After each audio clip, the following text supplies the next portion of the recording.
professor Bruno, da disciplina de Matemática, da turma da Polícia Militar do Ceará 2020.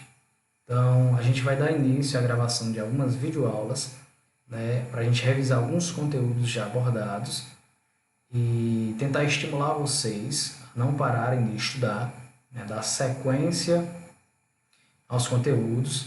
Lembrando que a gente segue o edital 2016, tá? E nosso primeiro tema é falar sobre números inteiros, tá? Então, para falar de números inteiros, primeiramente a gente fala do conjunto dos números naturais. Conjunto este que expressa para a gente uma ideia de contagem, uma ideia de sequência, onde o nosso primeiro elemento é o zero, e aí vai crescendo positivamente para a direita. 0, 1, 2, 3, 4, 5, 6, 7, assim sucessivamente. Através desse conjunto, muito importante, a gente vai conseguir definir o conjunto dos números inteiros através do acréscimo desses elementos aqui negativos. Então, nota que a gente tem todos os naturais aqui, de 0 crescendo positivamente para a direita, e a gente chega e acrescenta os opostos, os números negativos, tá? Então, através dessa definição, nós temos imediatamente duas relações. A primeira é que n, ou seja, o conjunto dos números naturais, está contido no conjunto dos números inteiros, em z. Assim como z não está contido em n, tá? Vamos tentar expressar essas duas relações tentando lembrar dessas quatro relações aqui de muitas existentes. Porém, eu resolvi listar as mais comuns, as mais usuais. Então, olha só. Com relação a essa primeira relação, nós temos que n está contido em z, que é equivalente a dizer que n é um subconjunto de z, que é equivalente a dizer ainda que todo elemento de n também é elemento de z, que ainda é equivalente a dizer que se x pertence a n, então você garante que x pertence a z. Então, essas quatro maneiras de expressar a ideia de n estar contido em z. Então, todo elemento que é natural também é inteiro, tá?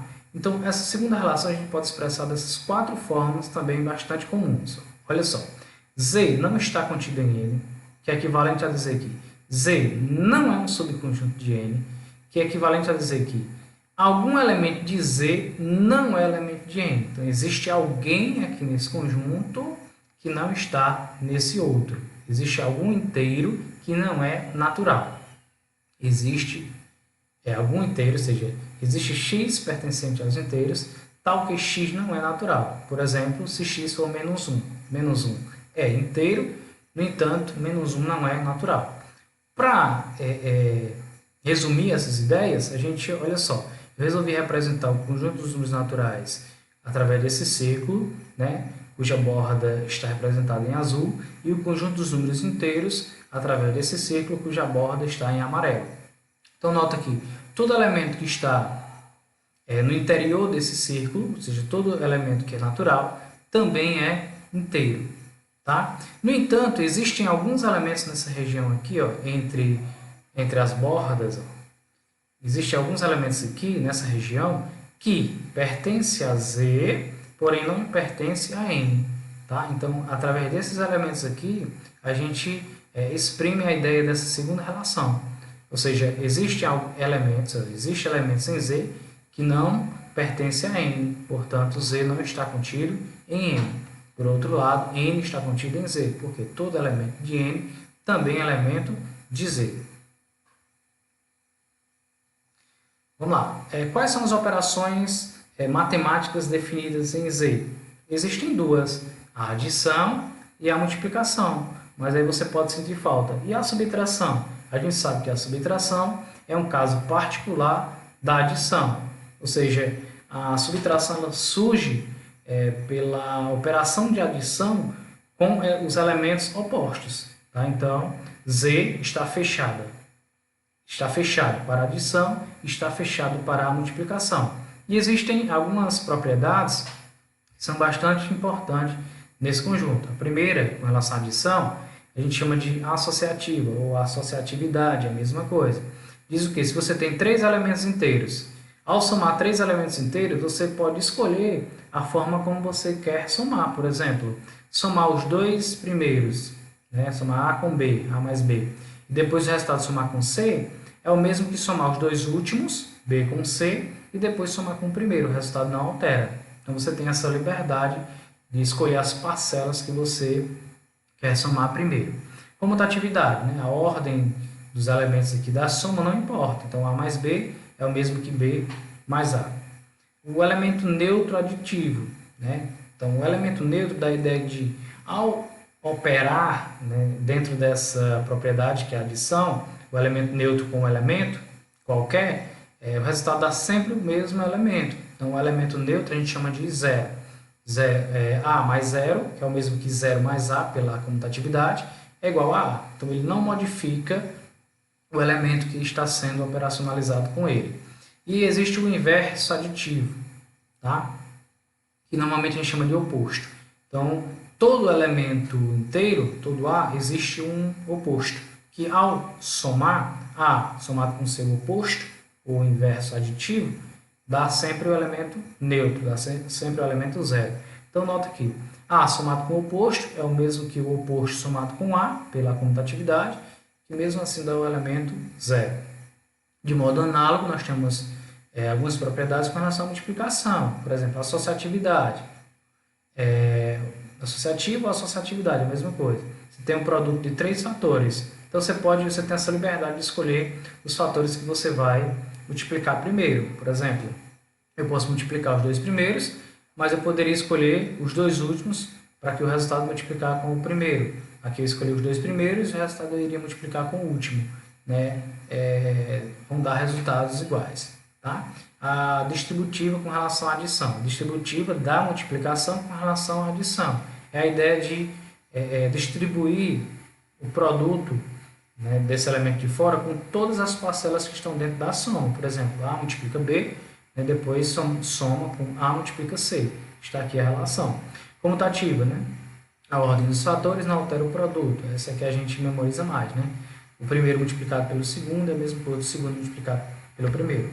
E nós também temos um elemento neutro da multiplicação. Nós chamamos esse elemento pelo elemento 1. Então, ao operar qualquer elemento com ele não modifica o elemento. O resultado dá sempre o elemento que está sendo multiplicado pelo 1. Tá? Então, todo número multiplicado por 1 é ele mesmo. Tá? Traduzindo. E, para finalizar nosso primeiro momento, eu trago para vocês a ideia de divisão entre 2 inteiros, tá? Que a gente chama de divisão euclidiana. Então, quando você tenta dividir 2 números inteiros, você está utilizando a divisão, o que nós chamamos de divisão euclidiana, né? A divisão é estudada somente no conjunto dos números inteiros, né? Também bastante importante esse assunto, porque não é visto, muitas das vezes, no ensino médio. Né? Lembrando que o nosso concurso tem um nível médio, né? E como ele não é visto, muitas das vezes, nesse período escolar, então a gente tem que abrir os olhos para esse tipo de assunto. Tá?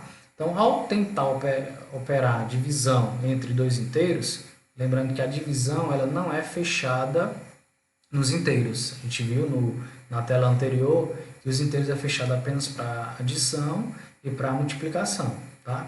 Porque, por exemplo, você pega 3 e vai dividir por 2, o resultado vai dar 1,5, né? O resultado exato. Esse 1,5 não é inteiro, né? Por isso que os inteiros ele não é fechado para divisão. Tá bom? Esse 1,5 a gente vai dar o nome posteriormente de número racional. Tá bom? Então, ao tentar dividir 2 inteiros, a gente sempre está tentando buscar o quociente e o resto. Ao tentar dividir 2 inteiros, a gente está na busca de 2 outros inteiros, onde o primeiro nós chamamos de quociente e o segundo nós chamamos de resto. Tá? Então, nessa divisão euclidiana existe uma relação muito importante, é que o dividendo é igual ao divisor vezes o quociente mais o resto, onde o resto ele fica preso nesse intervalo, tá?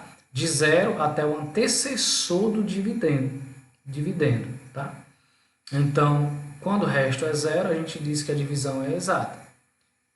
No entanto, quando o resto for um elemento dentro desse intervalo diferente de zero, nós temos uma divisão não exata. Tá bom?